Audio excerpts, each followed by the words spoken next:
para vocês da minha querida Feira de Santana. Estou aqui em Doha, no Catar, são 6 horas a mais, já estamos no início da tarde aqui. Estamos aqui numa praça de um mercado, Fernando, chamado Praça de Souq Waqif. Aqui onde tem a concentração da Copa, estou sentado no restaurante, na mesa externa. Aqui tem muito pessoal da imprensa fazendo as tomadas para cada um dos seus canais. A gente sente aqui no meio do mundo, porque tem gente de praticamente de todos os territórios, isso é fato, de todos os continentes, isso é fato, e de muitas línguas e muitos povos de outras regiões, isso é fato. Aqui a concentração, muitos brasileiros chegando, estamos aqui esperando, em breve, o último jogo do Brasil nessa fase classificatória. Os argentinos fazendo festa, os japoneses fazendo festa, os espanhóis um pouco acanhados, sendo questionado pelos alemães. Será que aquela derrota foi uma derrota casual ou será que teve algo mais do que a casualidade? Se quiser, nós podemos desenvolver tudo isso, assim como a escalação do jogo do Brasil, para o jogo do Brasil de hoje, Fernando. Fique à vontade para pautar. Eu ia falar exatamente isso, né? O senhor está num lugar aí onde tem pessoas de todas as partes e até pelo burburinho que tem aí fica fácil também perceber um pouco a repercussão dos jogos de ontem, né? O jogo que mais chamou a atenção foi a goleada da Alemanha contra a Costa Rica 4-2, mas que não foi suficiente para se classificar porque a Espanha perdeu para o Japão por 2-1. Esse é o assunto do dia aí, é o assunto do futebol que as pessoas mais comentam, da Copa do Mundo, uma possível provocada, podemos dizer assim, da Espanha na eliminação da Alemanha, uma facilitação para o Japão ganhar de alguma forma. Claro que tudo talvez não saia do ramo da especulação, mas é o que tem se especulado por aí? Olha, no final do jogo ontem, eu estava no lobby do hotel, muita gente, muitos alemães muito chateados, os espanhóis um pouco constrangidos, o constrangimento tomou conta do espanhol ontem, eles não fizeram festa, e claro que surgiram algumas especulações. E surgiram especulações do tipo, poxa, será que esse resultado, Japão-Espanha, 2-1 para o Japão, foi um resultado natural ou será que teve alguma coisa por parte da Espanha? E o argumento utilizado por alguns é que a Espanha perdendo para o Japão, ela pode ter matado 3 coelhos com a cajadada só. Primeiro, tirou fora a Alemanha da Copa. Segundo, saiu do enfrentamento do Brasil nas quartas de finais. E terceiro, poucos estão falando sobre a Croácia, Fernando, mas eu assisti um jogo ontem, Croácia e Bélgica. Fiquemos todos muito atentos à Croácia. É um time muito bem armado tecnicamente, taticamente e tecnicamente beira a perfeição. O número de passes trocados, o número de erros de passe pelos jogadores da Croácia é absurdamente pequeno. Eles praticamente não erram. Podiam ter perdido o jogo ontem? Podiam. Olha a festa. Podiam ter perdido o jogo. Podiam. O Lukaku perdeu 3 ou 4 gols que não costuma perder. Perdeu seguramente por estar fora de um bom condicionamento físico e não mostrou a fidalguia que mostrou quando ganhou do Brasil. Eu me lembro que há 4 anos atrás eu estava na Rússia quando a Bélgica deu aquele 2-1 no Brasil, jogaço de Lukaku, da turma da Bélgica, e enalteceram o Lukaku, que falava 7 línguas, que era muito educado, que era isso. Tudo é muito bom quando se ganha, amigo. Ontem, quando perderam, estavam fulo da vida, deu-lhe um murro no banco de reserva aqui, destruiu parte do banco de reserva do estádio. Então, assim, calma com o andor, porque o Santos é de barro. Elogiar demais os outros, porque são de fora, a gente precisa tomar muito cuidado. Porque bons mesmo, eu não tenho a menor dúvida, amigo. Somos nós os brasileiros. Do ponto de vista do lidar, de educação, de pessoas, do querer ajudar. Nós realmente somos o povo que merece ser enaltecido nessa Copa do Mundo e no planeta como um todo. Não tenho que enaltecer os outros, não. Façam por merecer. E a Bélgica não fez por merecer. A demonstração do Lukaku ontem ao perder, que foi um mau perdedor. Então, elogiá-lo quando ganhou, ótimo. mas sabe se portar com fidalguia também quando perde.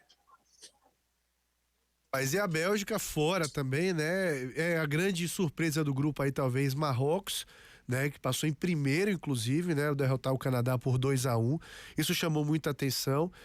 Obviamente, não figura entre os favoritos, mas pode figurar entre umas surpresas, né? A gente tem o Ziyech, que é o meia que joga no Chelsea, um excelente jogador.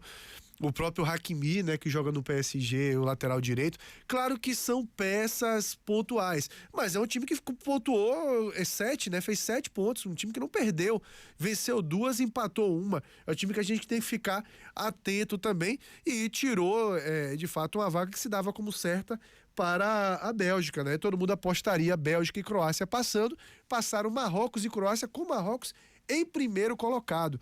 Né? São as surpresas que a Copa do Mundo nos oferece e que o futebol, por isso que é tão apaixonante, oferece a gente. Isso tem também repercutido aí, essa ascensão do Marrocos?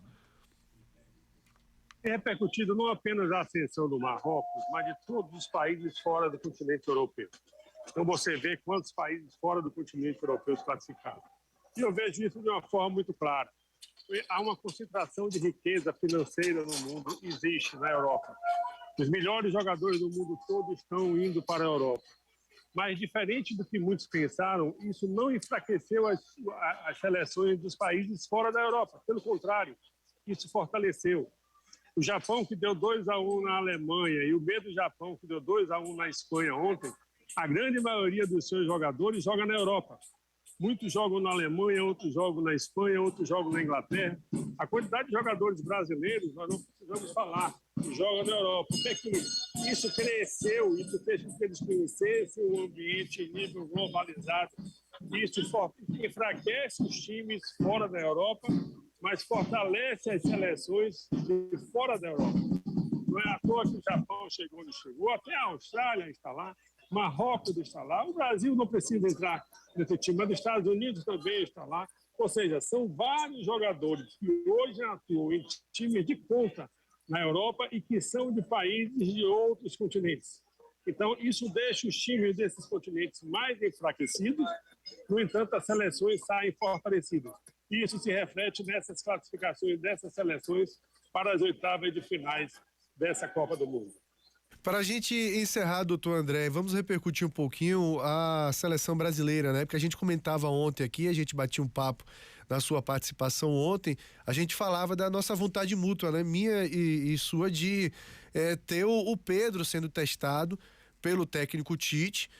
Afinal de contas, a gente até falava, né, que o Gabriel Jesus já foi testado o suficiente, não gera uma expectativa grande pra gente, justamente porque não vem desempenhando nas vezes que foi testado e nem no clube dele, o Arsenal. E o Pedro seria um momento da gente ver o que é que ele poderia entregar no restante da Copa. Acontece que já temos a definição pelo Gabriel Jesus mesmo, a teimosia do técnico Tite foi maior do que a vontade popular, porque é quase que uma unanimidade das pessoas, até por curiosidade, né?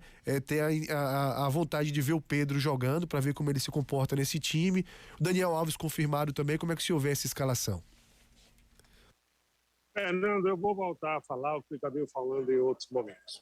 O rapaz Gabriel de Jesus, o jogador Gabriel de Jesus, olha que eu tenho uma caminhada já, eu gosto de futebol, eu acompanho futebol há muitos anos. Não tinha oportunidade de trabalhar na mídia, mas acompanho há muitos anos.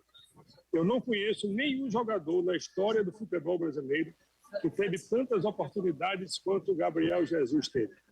Gabriel Jesus fez todo o ciclo da Copa da Rússia, jogou todos os jogos da Copa da Rússia, fez boa parte do ciclo da Copa do Catar e ele não entregou o que tem que entregar.